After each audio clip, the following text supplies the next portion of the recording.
Bien le bonjour, aimables téléspectateurs de Satellite 24 Télévision. Retrouvez-moi sur la revue de presse et débutons avec le moteur de recherche Camer Top News qui s'intéresse à la filière économie, relance de la filière café. Le Cameroun veut mobiliser près de 80 milliards pour la fin de l'exercice 2022. C'est l'un des grands titres de Camer Top News ce matin. Poursuivons avec Eco Matin qui s'intéresse au dialogue public-privé, l'apaisement salutaire.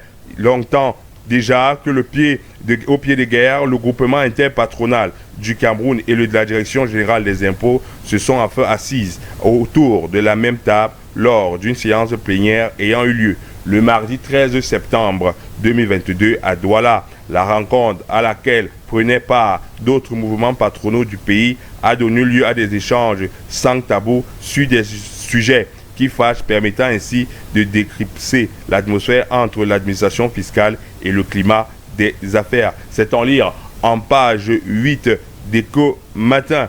Eco Matin s'intéresse aussi au marché des titres publics et titre l'offensive du Cameroun pour lever 100 milliards de francs CFA. C'est en lire dans les pages d'Eco Matin.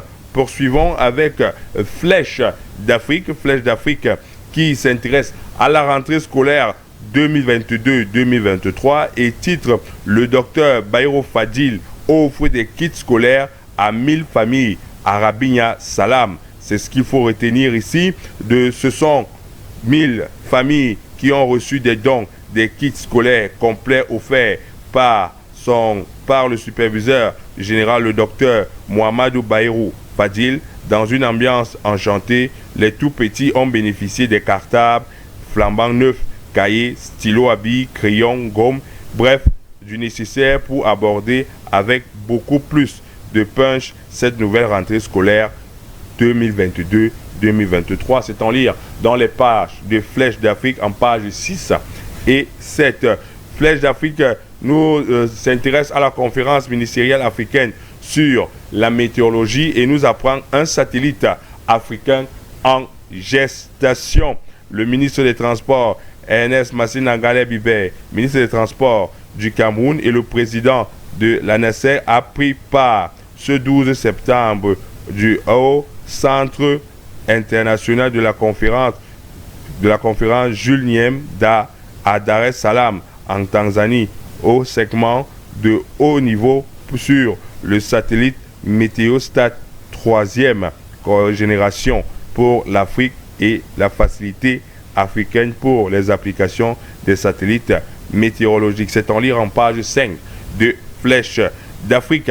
Flèche d'Afrique s'intéresse à la commune d'Ayos dans le Nyon et Foumou. Le bâtisseur Paul Ndongo Biko fait construire et inaugure 3 ponts dans le groupement d'Ovang. C'est en lire en page 11 de Flèche d'Afrique. Poursuivons avec Cameroun Tribune qui s'intéresse aux infrastructures de développement local et titre ce que population veut. Dans la réalisation des divers projets, les communes et régions disposent d'une boussole, le plan de développement qui exige la prise en considération des priorités exprimées par les populations censées en bénéficier. Comment les exécutifs élus s'arriment à cette obligation de gestion participative de la cité? Lis le grand décryptage de Cameroun Tribune, c'est en lire en page 7 et 9. Poursuivons avec le quotidien Eco News qui s'intéresse à la Direction générale des impôts et le secteur privé, la grande concertation. C'est le grand titre d'Eco News ce matin. Dans le cadre de l'amélioration du système fiscal, le directeur général des impôts, Modeste Mopa Patwin, a entamé hier la série de concertations avec les groupements socio-professionnels du secteur privé. Au-delà des difficultés rencontrées dans l'application de la législation fiscale en vigueur, la Direction générale du budget veut optimiser la fiscalité des particuliers dont le poids ne représente que 11%. Le grand décryptage, c'est dans Eco News, c'est en lire en page 5. Eco News s'intéresse au barrage de Menveleu, production de 211 MW dès le mois d'octobre prochain. C'est en lire dans les pages Eco News en page 6. Poursuivons avec le journal satirique Le Populi qui s'intéresse au mondial de la polémique et titre Son et la théorie de l'ingratitude. C'est l'un des titres du Popoli. Le Popoli aussi s'intéresse aux mines et titre le Cameroun, la ruée vers les mines. C'est en lire dans les kiosques ce matin sur le Popoli. On s'intéresse au Tri-Hebdo le soir qui s'intéresse à la modernisation des moyens de communication. Le MINDEF, le ministère de la Défense, à la pointe de la technologie. Le secrétaire général du ministère de la Défense, Sai Gassouloum, a présidé au nom du ministre délégué chargé de la Défense la cérémonie de réception officielle d'une unité de système de vidéoconférence intelligent lundi dernier dans la salle des actes du MINDEF. Cet important instrument mis à la disposition de l'armée camerounaise traduit la détermination résolue du chef de l'État, chef des forces armées, de renforcer la modernisation des forces de défense et de sécurité. C'est en lire en page 3 du Tri-Hebdo le soir. La coopération bilatérale Cameroun-Brésil, c'est aussi l'un des titres du Tri-Hebdo le soir. Partenariat pour booster la rénovation des unités de production locales. C'est en lire en page 4 et 5. Le Tri-Hebdo le soir s'intéresse à la ville de Bertois qui est titre la ville inaugure ses infrastructures de modernité. Tout savoir, c'est en lire dans les pages de Écho de le Tri-Hebdo le soir en page 8. Poursuivons ce matin avec le quotidien économique qui s'intéresse à l'application de la législation fiscale. Le directeur général des impôts recense les difficultés du secteur privé à Douala. C'est ce qu'il faut retenir. Modeste Mopafoitier, directeur général des impôts, échange avec les opérateurs économiques depuis hier dans la capitale économique. Ceci dans le cadre de la préparation de la loi des finances 2023. Lire le condensé de cette première journée d'échange en lire en page 3 du quotidien économie. Le quotidien économie s'intéresse toujours au partenariat public et privé, ce que vient faire la mission de AFAD et l'expertise de France au Cameroun. Tout savoir, c'est en lire en page 5 du quotidien économie. On s'intéresse au journal Le Quotidien qui s'intéresse aux intempéries dévastatrices, au Bala inondé, au Bala secouru. C'est l'un des titres du journal Le Quotidien. Suite aux récentes inondations dont elles ont été victimes, la population sinistrée de Bala, département de la Léké, dans la région du Centre, ont reçu hier, mardi 13 septembre, le geste de réconfort du chef de l'État, Paul Biya, qui était représenté par le ministre de l'administration territoriale, Paul Atangandi, en présence du gouverneur de la région du Centre, Nassi Paul Biya. On s'intéresse maintenant aux personnes handicapées sous haute attention du gouvernement. On les a évaluées à près de 3,5 millions.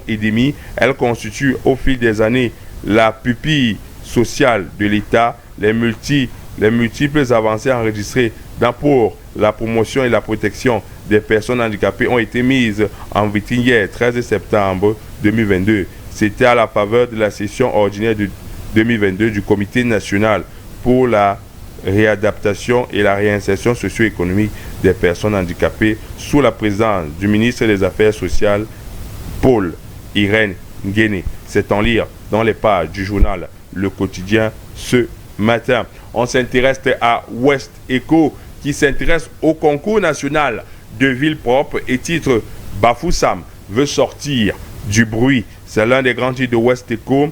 Loin des slogans, le maire Roger Tafam et ceux des 3 communes de Bafoussam sont en ce moment concentrés sur la consécration nationale du 3 octobre prochain qui leur tend les bras. C'est en lire dans les pages de West Eco ce matin.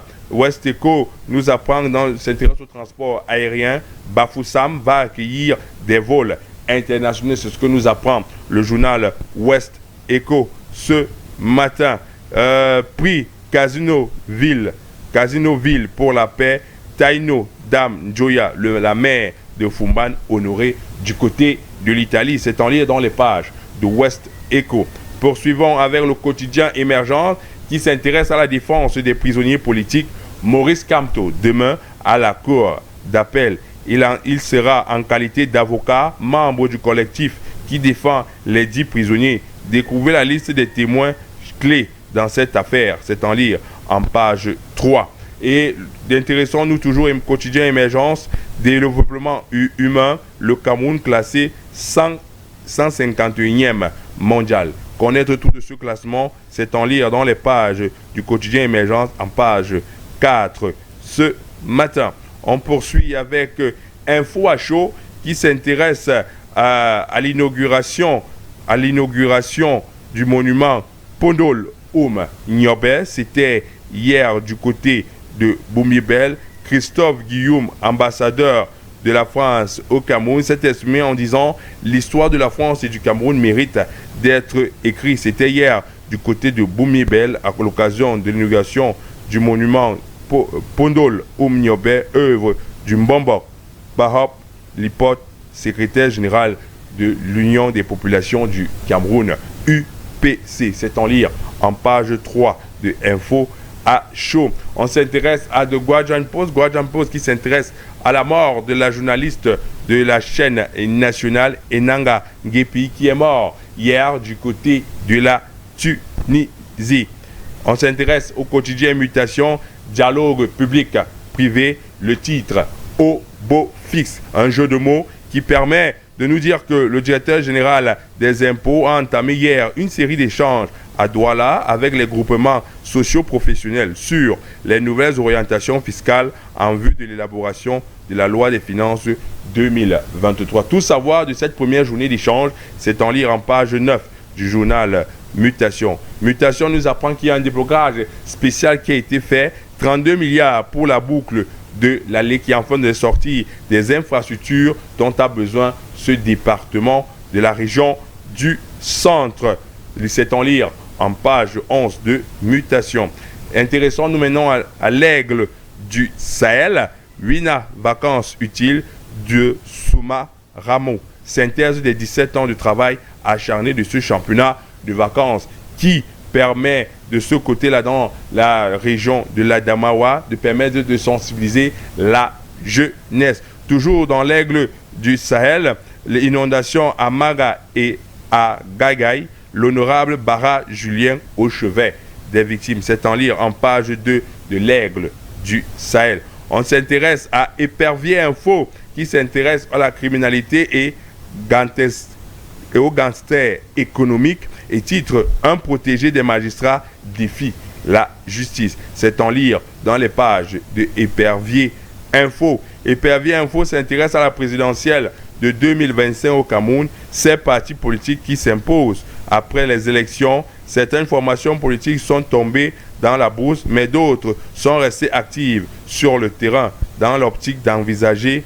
dans les prochaines années la prise du pouvoir au Cameroun. C'est en lire dans les pages de Épervier Info. Terminons avec Réalité, le quotidien Réalité Plus qui dit un ouf, Yaoundé aura beaucoup plus d'eau bientôt. L'équipe interministérielle à pied d'œuvre pour remettre en service la station d'ultrafication d'Acom Niada. C'est ce que nous apprend le quotidien Réalité Plus. Le quotidien Réalité Plus nous annonce que la brigade de recherche 3 de Mimboman a interpellé 4 voleurs de bébés qui sont aux arrêts. C'est ainsi que s'arrête la revue de presse de ce matin, mercredi 14 septembre 2022. Restez connectés sur les programmes de la chaîne de l'excellence. D'ici là, donnons-nous rendez-vous demain lorsqu'il sera 8 h.